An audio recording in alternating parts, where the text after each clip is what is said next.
In the first video for this unit, we introduced the ideas of economics. Well, today we're going to look at the oldest economic system in our modern society, capitalism. Before capitalism, the government controlled things to make sure that the king was rich. A lot of the successful business owners didn't like all of the government rules that were basically just helping the king. So over a very long period of time, they convinced the government to get rid of some of those rules and let the ideas of supply and demand control the economy. The philosopher who's best known for those ideas is Adam Smith. He said that there's an invisible hand or force that makes sure the economy works. This is done through supply and demand. If I make something that people want and they're willing to pay me for it, then we're both happy. They get what they want and I get the money to buy something I want. And if I'm selling something no one wants, well, nobody's going to buy it and I better think of something else or I'm going to go broke. So the idea of invisible hand is that if we seek our own selfish interests, it will almost magically end up meeting the needs of others at the same time. In a country that is laissez-faire, that's Smith's term for the government to stay out of the economy and let supply and demand control things, there won't be programs like healthcare or unemployment insurance, so I had better make sure that I can earn enough money to take care of myself and my family. This ensures that I'm going to work hard and compete with others to try and make as much money as I can. This whole system is known as capitalism because capital is the money you want to make that can be invested to make you more money. We also call it a market economy because the buying and selling in the marketplace is what's controlling the economy instead of the government.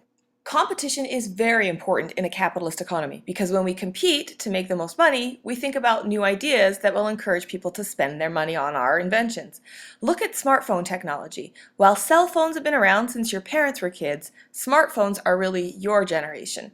The computing ability you have in your phone, they say, is equal to what they did for the first rockets into space.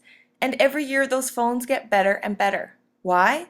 Because the private companies are competing to get your money so that they can make a profit. In order to protect competition, capitalists are okay with the government intervening to prevent monopolies. Have you ever played that game? What's the goal? To control the board so that you can charge unbelievably high prices. When you control the board, you have a monopoly and competition disappears. So while capitalists are laissez-faire, they don't say no government, they say limited government. Adam Smith was okay with a bit of government taxes because he wanted the government to have a good military that would protect the country. Because people don't go hang out at the mall and buy stuff they don't really need if they feel like they're in danger. So how does a market economy answer the key economic questions? What to produce?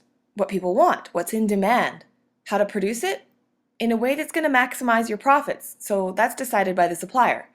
And who gets it? Well, that's decided through competition, through the price system. Prices are pretty amazing little things. They're going to decide what something is worth because you can charge more for something that people really want.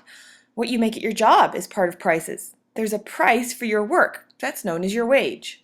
This capitalist system worked really well and led to the Industrial Revolution, where people had the motivation to invent machines which started making more and more products at cheaper prices. But there was a downside to the whole system. The owners of the factories had very few rules. Remember, laissez-faire means that the government stays out of things. So that meant that the factory owner could pay their employees very low wages and treat them terribly. Factories were often dirty and machines were seen as more valuable than a person. If you accidentally cut your finger on a machine, you could be fined for hurting the machine. Why would people work in such terrible places? Because they were poor and they didn't have much choice. The workers would often have their children working in the factories, so then the kids don't get a good education and that means they get stuck working in a factory for the rest of their lives. There was no unemployment insurance, so if you lost your job, you could literally starve to death. Because of these problems, some people rejected capitalism and tried to create an economy that was based entirely on government control. People like Karl Marx argued that if the government controlled the resources and gave the people jobs, then everybody would be equal. Why should a doctor get paid more than a janitor? They both have an important job to do, because if the doctor's performing surgery in a dirty space, you could get really sick. Marx wrote the Communist Manifesto, which encouraged us to work together and share, so this system is known as communism. Some communities, even whole countries, tried to put a communist economy into place. But they usually don't last for very long because people are selfish and they will either not work very hard because you're still going to get paid, so why bother working harder?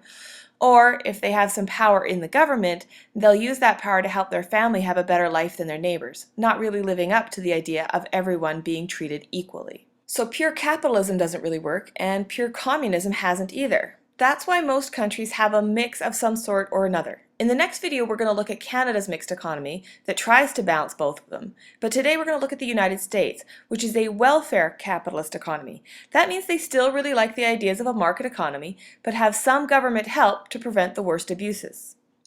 The ideology or values of the United States encourages consumerism, part of capitalism. Most Americans don't even like the ideas of government control or using the word socialism. To most Americans, you need to take care of yourself and not depend on the government to take care of you.